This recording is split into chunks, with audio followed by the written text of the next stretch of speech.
In that tradition, his inheritance, 2 of the 10 commandments speak of slaves. The commandment against covetousness states, "You shall not covet your neighbor's house.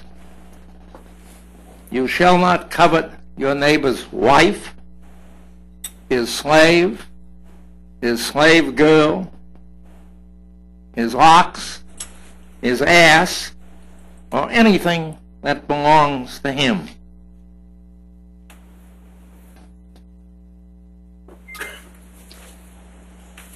The commandment assumes the existence of the institution.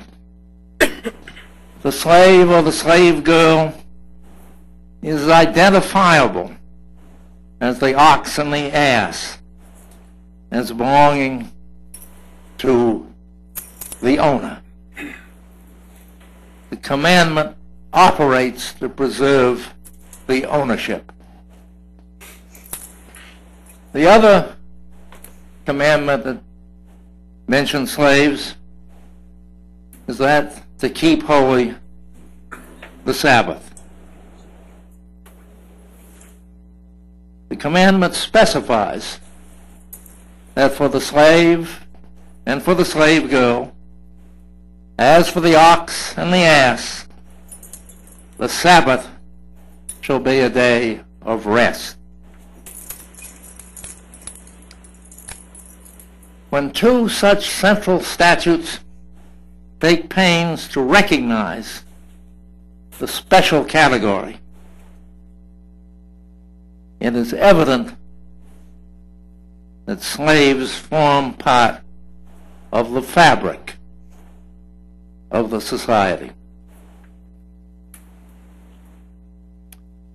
Hebrew legislation had provided where the slaves were to come from. They were to come from the neighboring countries and from those foreigners who chose to settle with the Hebrews. That's set out in Leviticus. And then in biblical narrative, the Hebrews acquire slaves by conquest. So in the book of Numbers, chapter 31, I quote, 32,000 girls who have not yet had intercourse are to be taken from the defeated Midianites and to be distributed among the victorious soldiers of Moses. The pattern of enslavement by conquerors is not unique to Israel. It was the way of the world of which Israel was a part. The slave society that Jesus therefore inherited and did not denounce continued to mark the Roman world as Christianity slowly spread.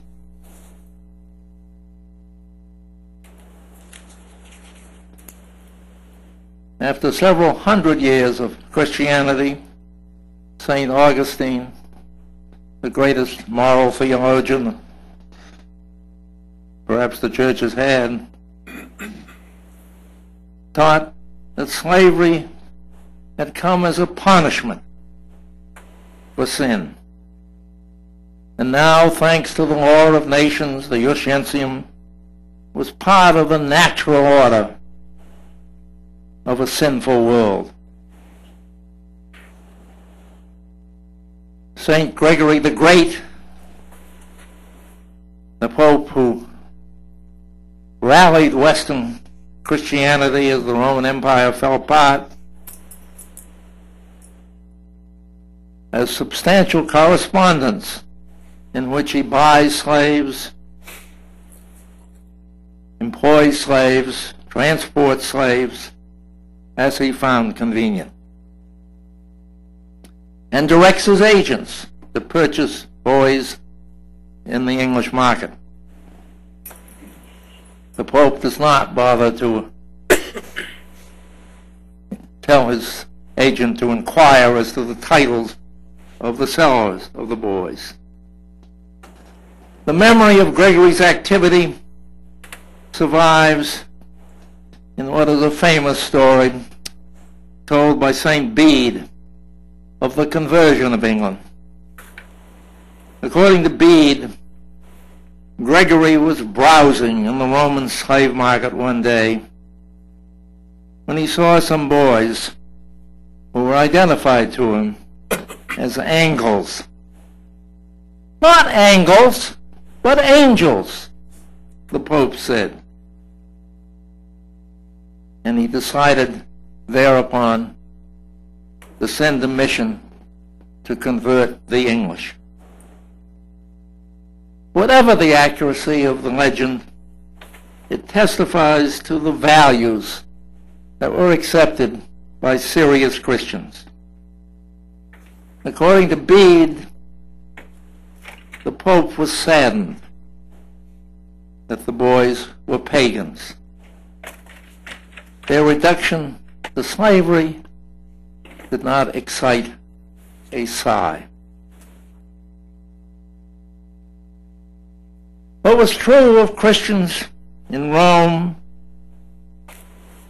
when Gregory acted in 600 AD was still true when Zita was sold on the Rialto in 1469. Since the time of Moses, the Jews had had slaves. Since the time of Christ, the Christians had had slaves. Neither the Old Testament nor the New repudiated the institution.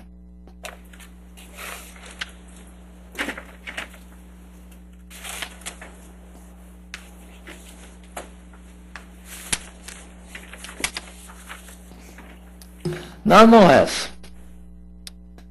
and here I come to say how change began to come.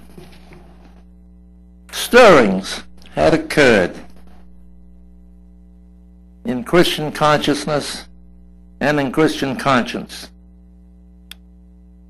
The first and prophetic sign is recorded in one of the shortest books in the Bible, the letter of St. Paul to Philemon, a letter written about 62 AD. The letter accompanies Paul's return to Philemon of a slave named Onesimus, a name that in English means useful. Philemon, a Christian convert, had sent useful to Paul, to be of help to Paul in prison in Rome. Now returning him to his owner, Paul writes, and I quote, "I appeal to you for this child, in whom I gave birth, to whom I gave birth in prison, useful, who was once unuseful to you, and now is useful to you and to me. When I send him back to you, it's my own viscera. Perhaps he left you for an hour, that you might have him forever, no longer as a slave, but above a slave, a brother, beloved very much by me, and much more by you, in the flesh and in the Lord. If you hold me your partner, receive him as you would receive me.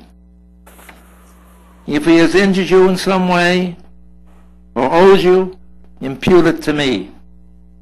I, Paul, have written in my own hand. I will repay. I do not say to you that you owe yourself to me. Come, brother, I make use of you in the Lord. Rest my viscera in the Lord. If therefore you hold me your partner, receive him as you would receive me.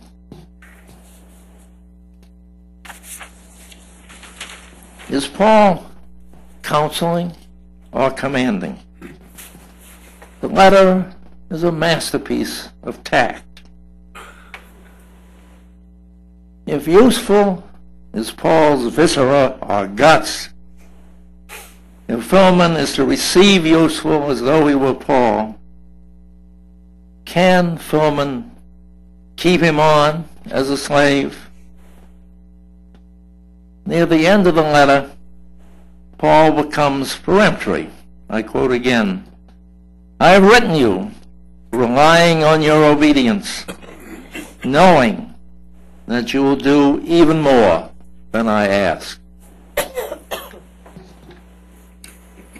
In this letter, slavery is not denounced as an evil institution.